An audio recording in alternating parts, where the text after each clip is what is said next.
কবিতাটির নাম মেধা মেধা আমি সুইসাইড নোট।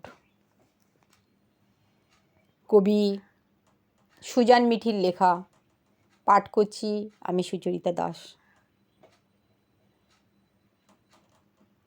মেধা মেধা আমি সুইসাইড নোট।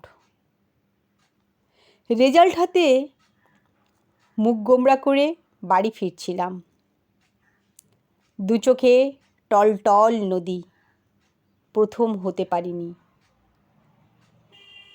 মা তুমি হেসেছিলে, আমার গাল টিপে বলেছিলে ক্লাসে 100 ছেলে মেয়ে, তুমি ছাড়া সবাই বুঝি প্রথম হয়েছে।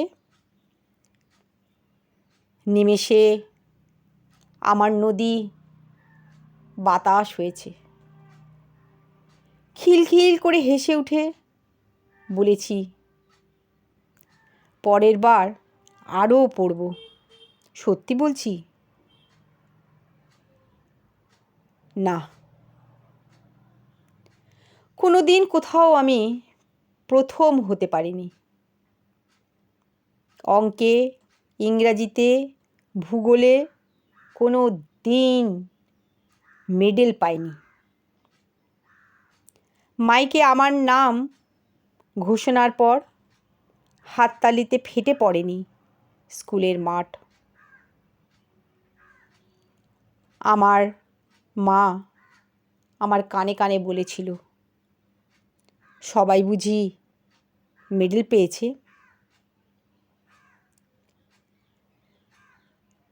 সেদিন আমার মায়ের খুব জ্বর এসেছে।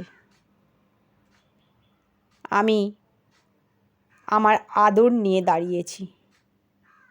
ঘরের রান্না চেটে পুটে খেয়ে মায়ের হাতে হামি দিয়েছি। বাবার আনা জামায় খুব আনন্দ পেয়েছি।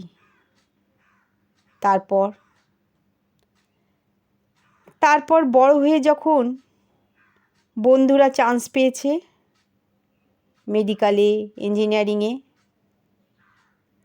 কোথাও আমি শিল্পী হয়েছি, কোথাও কবি, কোথাও খেলোয়াড়, বেসরকারি কোম্পানির কেরানি অথবা কোনো টিউশনি, কোনো মেকআপ আর্টিস্ট,